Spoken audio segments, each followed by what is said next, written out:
Oh, this D-pad is trash.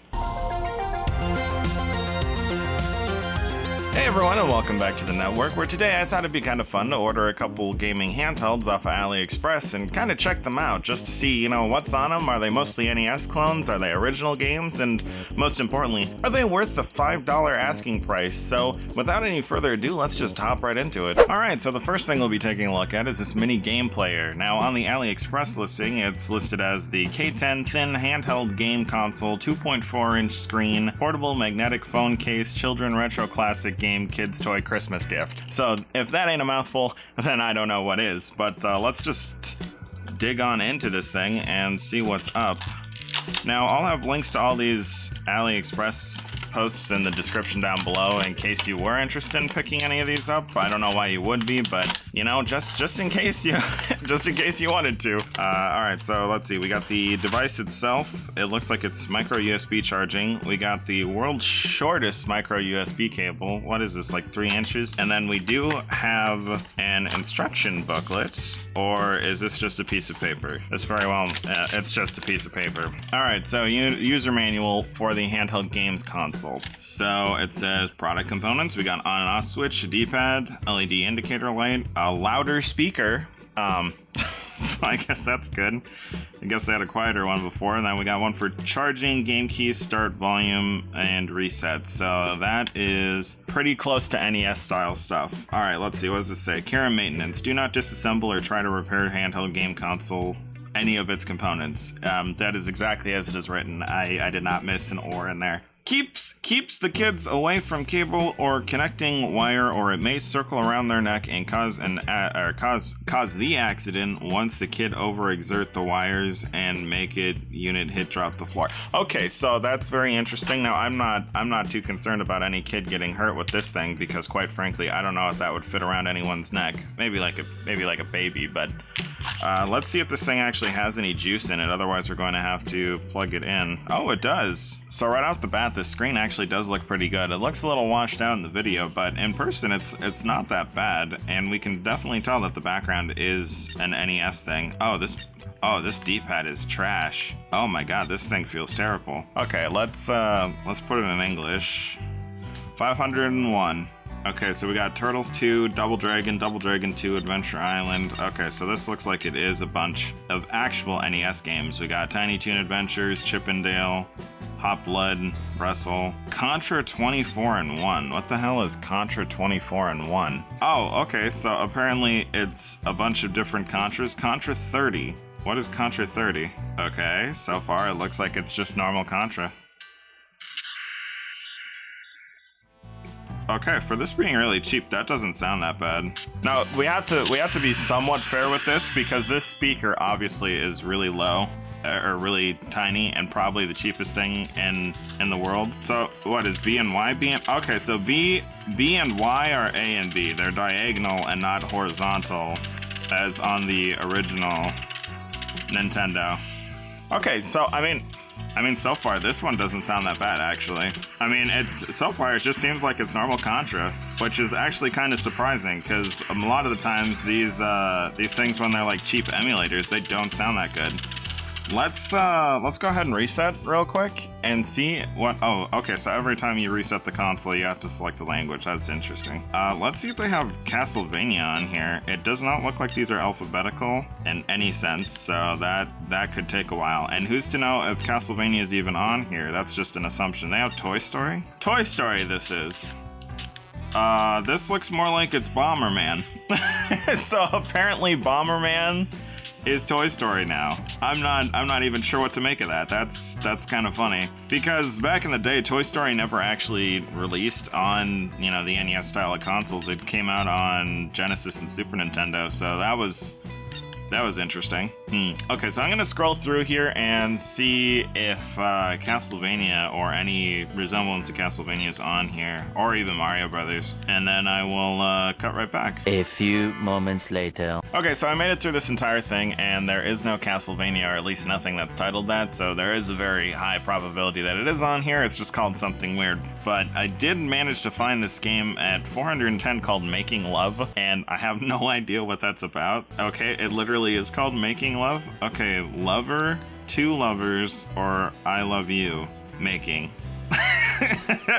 Okay, let's see what this is. Stage 2. Oh, you get to pick your stage. Okay. What the heck is this? Is this like called? Is this Tanks? Is this a real NES game, or is this just like a ROM hack or something? Can you destroy? Okay, so you can destroy the building. Oh, I got game over. All right, that's weird. Well, if you happen to know of this game called Making Love and if it's an actual NES game or not, be sure to leave a comment down below because I'd be really curious to know that, because this would be really funny if this is legit. Most likely it's not. It's a homebrew or it's a ROM hack or something. But yeah, just if you know, go ahead and leave it down there. Now, I hate to say it, but overall, this device isn't that bad. The emulation feels pretty good. The only downside to this thing would really be that this D-pad really sucks. I'm sure you can hear how clicky that is here. Like, it is extremely hard to press these buttons down.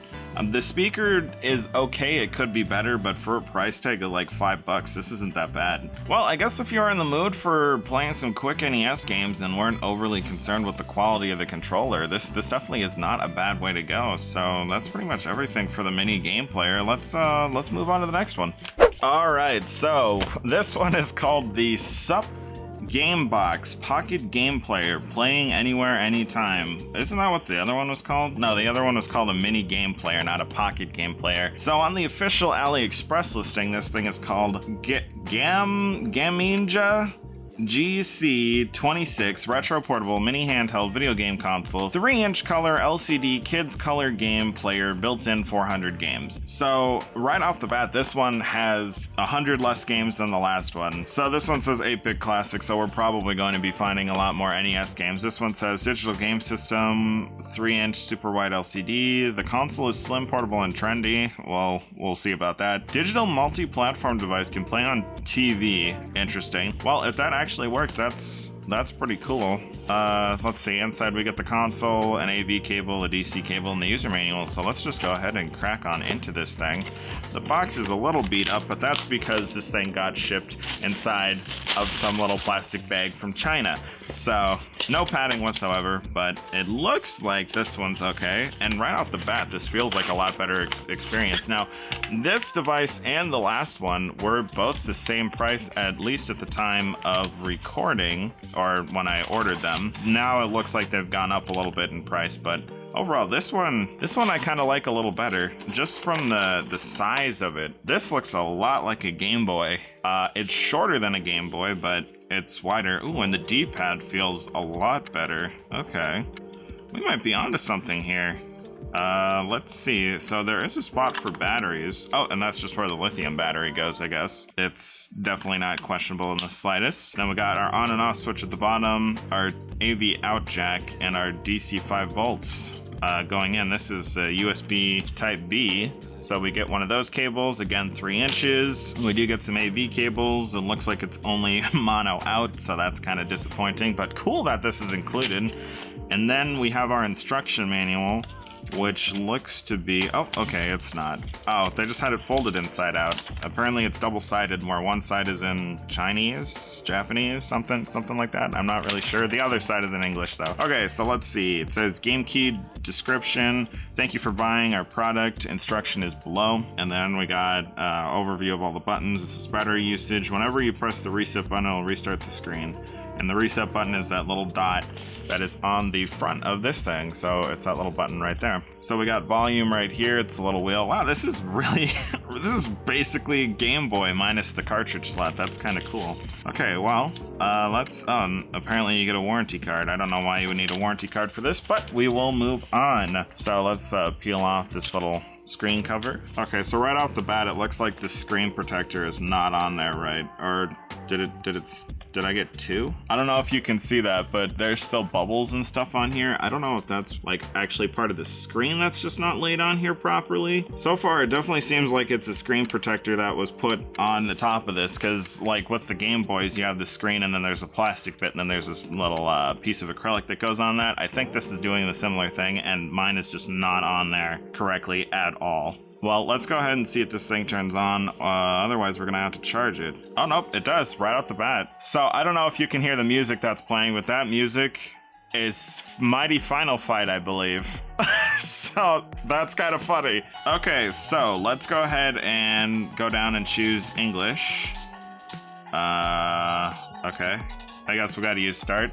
Alright, this one's called Tiger Heli. Alright, I'm probably gonna turn this down a little bit for right now. Okay, so we got Tiger Heli, Justice, Double Dragon 2. So far we only have one actual NES game. Alright, what should we try playing on this one? Spy Hunter. Oh, they got Contra 24 and 1 on this thing again.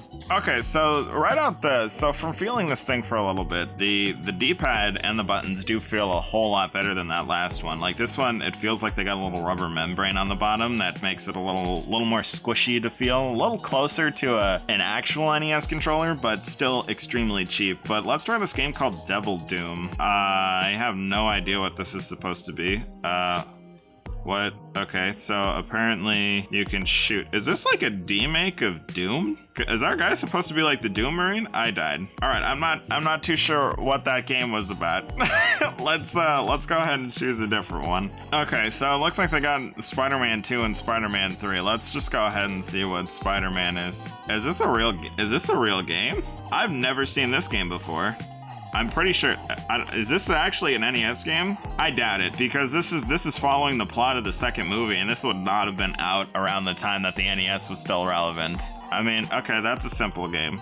You know what this might have been? This game might have been one of those titles where, you know, you buy those plug-and-play consoles around the time. And this is probably where this game came from, because around the NES, Spider-Man 2, Spider-Man 1 wasn't even out, because that one was 2002. Okay, so I've gone through the entirety of this thing, and it looks like they're not actually 400 unique games. It does look like quite a few of these recycle, especially towards the end of it. But for our final game, let's go ahead and try this game called Duck. Is this supposed to be like a ROM hack for ice climbers or something? Because that's kind of what that whole top thing looks like. So it looks like the objective of this is to like try to get your egg down to the bottom, and I guess after you do that, then it'll hatch or something. Okay, but your egg can't drop that far, otherwise it will break. All right, interesting little game. So it looks like overall this device isn't that bad either. Let's go ahead and try plugging this into the TV and see how the video out works. All right, so now we do have the console hooked up to this television, so let's go ahead and turn her on. Oh, and we do have display out. I can tell you that the video quality of this AV cable is not very good.